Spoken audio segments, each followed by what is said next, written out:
Okay, hello everybody. I'm taking a break here from the sun and the shade. Today's date is August 17th, 2015. Now this video might be a teeny bit loud in reference to background noise, so when the cars go by, which I can't control in reference to, hold on, let me change this video camera so people don't think I'm talking to myself. I guess I'll just prop it up like, hang on. Hold on, baby cakes. Alright, Mexican heads. Oh, let me make sure I didn't press the record button again. Okay. Now, this video is being made on today's date, which is August 17th, 2015. Now, I'm making a video as I'm sitting in the shade here, waiting to kill some time and getting out of the heat at the same time. And I decided to make this video. This is a title of this YouTube video, Learning Disabled Woman Exposes the foundational maneuvers of organized stalking expeditions, gang stalking. Now you gotta listen carefully, because what I'm going to illustrate in this particular video is going to be a direct illustration of to you how the organized stalking expedition. Let me finish this cigarette real fast, just one puff, and don't start smoking if you don't smoke. Alright, so check it out. What I'm going to do right now in this video is I'm literally going to explain. Right now in this video, I'm literally going to explain to you how the intent, criminal intent, the direct malice or forethought that is connected to these crimes of organized stalking. So I'm just going to fly right into it.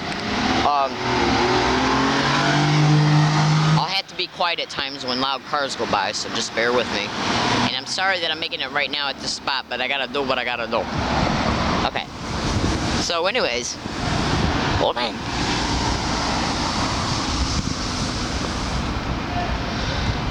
Okay, so how does organized stalking work?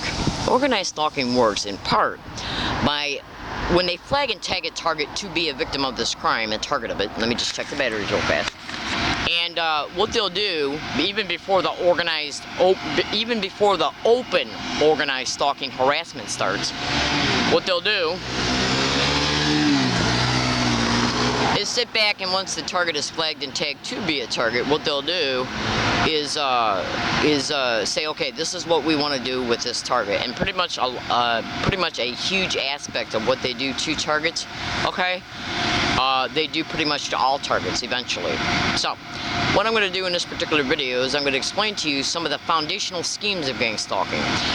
When we go to build a cake, when we go to make a cake, when we go to make any type of thing that takes a recipe, we start out with what needs to be done first, what needs to be done second, third, fourth, and fifth. Now this part of, the reason why I illustrate this is because you can't make a good loaf of bread without the proper ingredients. Well, in organized stalking, they have multiple different criminal motivations for the target, but that comes usually towards the, I'd say between 75% into the targeting and 100%. The rest of the 0 to 75% is building the foundation that's going to help them achieve the criminal motivations between the 75% and the 100%. Now, so bear with me. So, in order for them, like, say, to get syndicated probate control of the target, so they can use the target as a straw person for federal, state, and local funds, insurance fraud, and voyeurism, pornography, and human trafficking inside a syndicated-run organized crime group home, and or even a detention center or prison, because human trafficking absolutely occurs in these environments as well. And if you're put in a privately owned detention center or even a state or city or county owned one, they can still apply for benefits in the target's name. I don't know, but I wouldn't doubt if it's not going on. And the target's insurance can be exploited, and the target can be even subjected to literally non-consensual human experimentation in these environments as well. So go to Google and type in gang stalking, organized stalking, and non-consensual human experimentation. Do it, and you'll see I'm telling you the truth, literally, because it's all over the internet. It's all over the internet. Google and YouTube it. So what I'm going to do right now is I'm going to explain to you what they do between 0% and 75%. They can use a bunch of different methods, okay, because this crime is very intrusive, which means there's a lot involved in it, okay? So what they'll do, they can do a mixture of different techniques and maneuvers, or just maybe 1, 2, 3, 4, or 5 main ones, but they all work together in order to bring about, again, what I stated up to what is ascertained and achieved by the 75%. So here we go. Now, in some selected target individuals, what they'll do is they will flag and tag the target years before, even years before the open harassment starts. Okay, they'll even engage in what is known as intimate infiltration, so the target can be involved in a romantic relationship. So when the couple is having sex, they can videotape it and sell to pornography groups, like hiding video cameras in your chest or drawers, mirrors that might be in the living room. Okay, because they can make thousands and thousands of dollars, but just by selling one videotape to different pornography groups. Okay, that's just one aspect of this. Okay, they can also infiltrate your life through normal and respectable environments like churches, charities, self-help groups, homeless shelters, women's shelters, domestic violence shelters, you name it. You name it. And absolutely charities, all of these, here, tell you what, go to Google and type in organized stalking, gang stalking to all of these aforementioned descriptions, and you'll see it's all over the internet pertaining to each description. Cross-reference the material, synthesize it together, and you will see that I'm telling you the truth in reference to these environments. Now, and so what they'll do is, through the covert tracking and surveillance of the target, they will then ascertain where the target's going. They'll even lead a target to go to certain places where second and third parties can take over in reference to infiltrating their lives and pretending to be their friends. Now, this is just one aspect of it, but bear with me. Now, what they'll do is, through this, is they will continue to take what is known as a psychological profile of a target, how the target thinks, how they don't think, what their beliefs are, including spiritual, what their likes and dislikes are, who their parents are, who their siblings are, and who any prior friends are, so they can infiltrate their lives and turn them against the target. Google that. Google everything I'm telling you. Now, so, because the whole goal, in order to really start achieving what they want to achieve towards a target, is they got to completely isolate the target, including isolating them in fake friendships. So that, and then, hold on.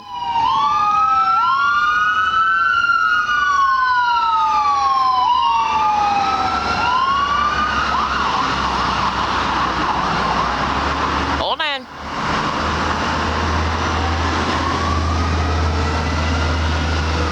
See, because if you infiltrate a target's life through normal appearing and respectable environments, and then once they take the steps that would be taken in cultivating in any normal healthy relationships, you know, going out to movies, going out to restaurants, hanging out together, then once this is kept constant, even over a 1, 2, 3, 4, 5, and even more year time period, what they will do is creatively make sure that that target remains only in these types of friendships. Okay? That is done so other outside friendships can be made, so the target can't run to those friendships once the open gang stalking starts. So Google this. Now, in between, though, they will definitely try to make money off the target in between. Make no mistake about it. These are very patient people, because what you got to understand here is that the selected target is not their only target. So they're already making money off of other targets concerning how that campaign per those other targets have already escalated. Okay, insurance fraud and all the other aforementioned descriptions and much more. So what they'll do is infiltrate the target's life, and then do what I've already mentioned. And then what they'll do is they'll try to then what they'll do is start escalating the campaign, covertly creating the homelessness of a target, staging vehicle accidents so the target don't even have a car to sleep in once the homelessness is created, and so they don't have a car to run back and forth to lawyers and TV reporters and news stations and stuff like that. Okay, or to try and escape. Okay. Because then, if they do that, then they got to turn around. You see, because it takes money to do this, in a sense. And I'm not going to go in that direction right now because that will take too much time. But the point being is this: is that what they basically want to know is they want to make sure that they can gain the confidence and trust of a target, isolate them within the relationships that they allow the target to have, them, okay? And then what they'll do is covertly blacklist the target from employment if they're able to work. They will stage a vehicle accident so the target don't even have a car to sleep in once the homelessness is created, and even before. And And they will also make sure that once the homelessness is created, they can, through the tracking and stalking and through other combined techniques, they can make sure that the target's homelessness is remained created. Absolutely. Now they do this, and in between this is, once the homelessness is created and then the open harassment starts, which can include rapes, assaults by other people. So that way the target hasn't figured out yet that the people that have infiltrated their lives are actually involved, and even still by then the target probably don't even know yet what's happening to them as gang stalking. So they can't figure out how they're being harassed along their routes. They can't figure out how all this is happening to them. They just think it's bad luck and that the people that are harassing them along their routes are just idiots. Okay, but once they start repeating certain things, the target will start noticing patterns of behavior pertaining to things that are happening to them. Then they start putting it together that they're at least being stalked. That's where it will start getting, the campaign will really start escalating, because through cyber surveillance at libraries, the cyber surveillance of the target's own computer being hacked, they see how much information the target's learning based on what's happening to them. Okay? In fact, the same exact way Mike Fitzhugh-Bell discovered what was happening to him was gang stalking is the same exact way I discovered it. By going to the library, typing in keywords pertaining to techniques that were being used against them, and then discovering that these techniques are gang stalking, and then moving forward in reference to research. So, you can go to Google and YouTube and type in Mike Fitzhugh-Bell and gang stalking, organized stalking. So you can see he's a fellow California target who's been gang stalked at least to 2 states and even other countries. So, getting back to the foundational programming. Now, why the target individual has been made homeless, has suffered possibly rape, even more than one, multiple assaults, robberies, and how the homelessness is kept covertly created. What they will also do is use the individuals who or their friends who have covertly infiltrated their lives under the guise of friendship and help. What they will do is prop them up to come along their paths on one day when the target might be going to a grocery store or a bank or whatever, at a bus stop or whatever, and they'll act like they're stumbling across the target, and they'll say, "Hey, how you doing? How you been? What's going on?" The target will say, "Well, I'm homeless. I'm experiencing some really bad luck. Some people are bothering me." And they'll say, "Well, look, I found out through a third-party friend that all you got to do is call 911 and say you're suicidal, and they'll take you to the hospital, and then the social services workers at the hospital will offer you all these different kinds of social services." So the target might not do it immediately, but the target will have that in the back of their mind that they can do this. Then when the campaign will continue and then maybe even purposely escalate in order to bait the target to think that, because of the extreme stress and duress they're under every day and the extreme continued destitution of the homelessness and all of the hardships that are endured because of that, the target might say, "Okay, well, I'll give it a shot." And so they'll call 911, or they might even walk into a police station and say, "Look, I'm being stalked by people I don't know, or I'm being stalked and harassed by some people that I think are attached to some other people that I met that used to be my friends," and they know that the target entered that police department through the continued tracking. And what they'll do is get on the phone and say, "Look, when he or she comes in there, petition them in the county mental health or an area neighborhood hospital psychiatric floor, and have that target intentionally diagnosed with bipolar, schizophrenia, paranoid schizophrenia, schizophrenia with persecutorial delusions, anything." That's done for the insurance fraud and for the eventual syndicated probate control, because the intentional, deliberate, false mental diagnoses are used for the eventual probate control. And that's done for the aforementioned descriptions that I made towards the beginning of this video pertaining to probate control and why that happens. So this is why the homelessness is created. So the target might, because being homeless has got a lot of extreme hardships attached to it. Now imagine being homeless while you're being harassed every day, everywhere you go, reminded that you're gang stalked every day, everywhere you go, through being subjected to, but not limited to, repeated sensitization methods that the target experiences along all their routes. In between periodic assaults, maybe even rapes, robberies, even falsified arrest, and even arrest for illegal lodging. All achieved through, but not limited to, the illegal GPS tracking of the target's cell phone. and through covert surveillance and covert observation along a target's route. They believe that all they gotta, like the police believe all they gotta do. You know what a dumbass San Diego police officer said to me again today? Leslie, I never heard of gang-stalking before until I met you. Yeah, baby, even though the San Diego Police Department was sued by Brian 2, his last name is spelled T-E-W, he's on the internet, and if you do enough research into him, you'll discover he was sued. I mean, he did sue the FBI and the San Diego Police Department. And there's Beth Donahue, Victoria Rose, Sylvia L. Morales, Bonnie in Oceanside, and then there's another blog that's online right now that you can go to Google and type in stoporgangstalking.com. That's a woman who's being gang-stalked all over La Jolla. I tried to tell a police officer about that today, and he interrupted me. And then they're always accusing me of interrupting them. Yeah, oh my God, that's one of the main techniques they use when I talk to police officers. Are you done talking now? Because you keep interrupting me. Bullshit. When he makes a statement and I make a comment concerning it, he'll then make another statement, and then as a result of what he's saying, I then will say, well, look, what you're saying right now, okay, is literally, okay, either connected to gang stalking, or I want to make a point that disproves your point, and then he'll accuse me of interrupting him. And that's how they work, because they try and claim that you can't carry a conversation with people, okay? So what's the matter with you by claiming that I'm constantly interrupting him? They've been doing that bullshit with me ever since I started reporting this shit towards me since August 18th, 2011. It's a technique that they use, okay? So the point being is that what they'll do is they'll bait a target to call 911, claiming that by calling 911 and claiming that you're suicidal, you'll get all this help from social services workers on the psychiatric floor at the hospital once they come and get you. Now this is done to actually, and then they'll use different people, and then when you get to the hospital and you realize that you don't get no social services, what staff will do is say, well, those people that could have helped you in this way are on vacation, or they're not here right now, or the services that they're offering right now are limited because other beds are filled up at the places that we could normally steer you to. They will come up with any excuse to bait you to come back. This is done for the continuing insurance fraud and for additional false mental diagnoses, which are then used later, okay, against you once they stage enough events, arrest you for illegal lodging and all this other bullshit that they pull towards you through the continued tracking of you over time. They also use the excuse that you're chronically homeless and won't get out of it even though we've offered you services.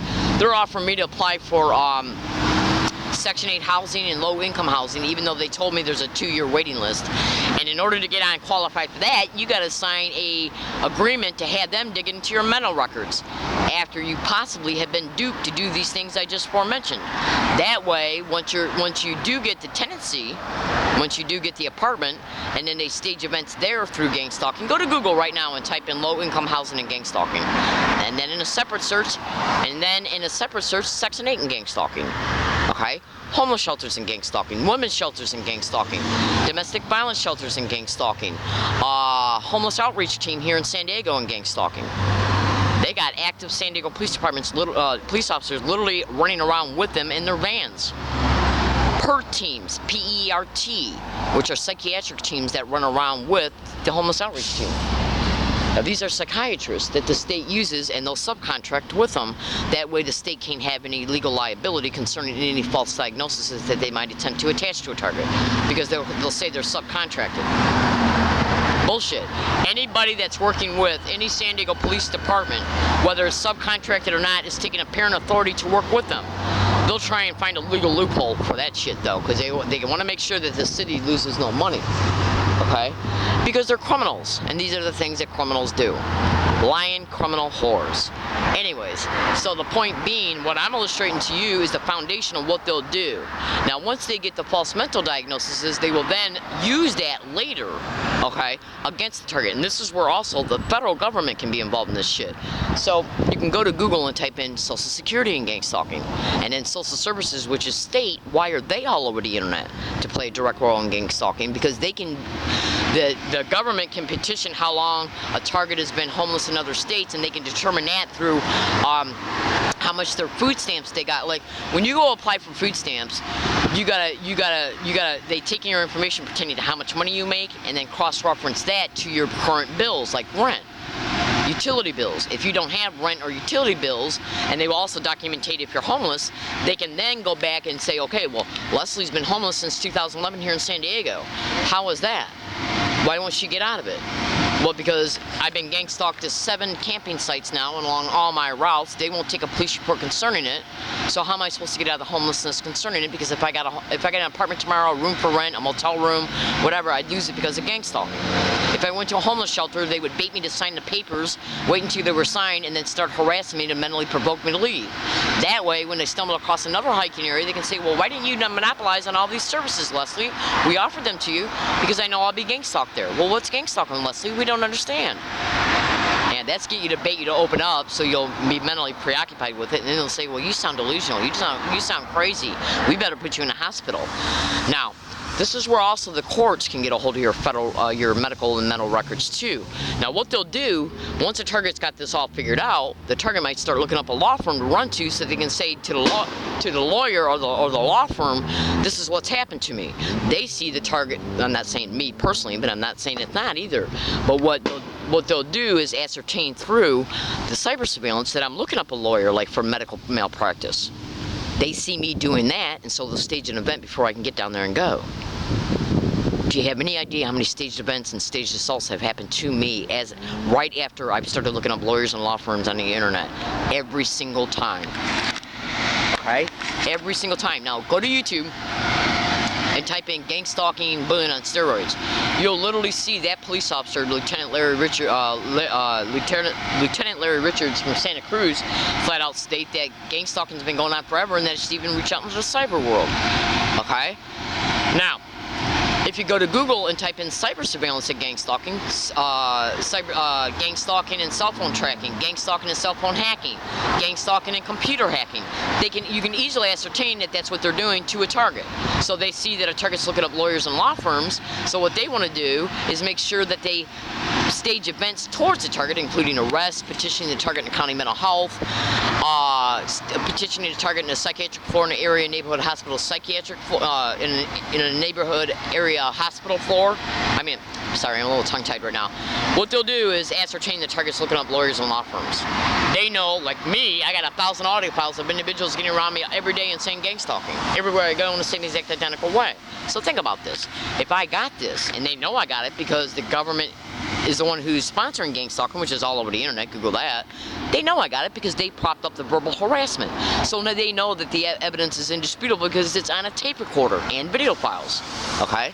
Not including 5 assaults that have been predicted.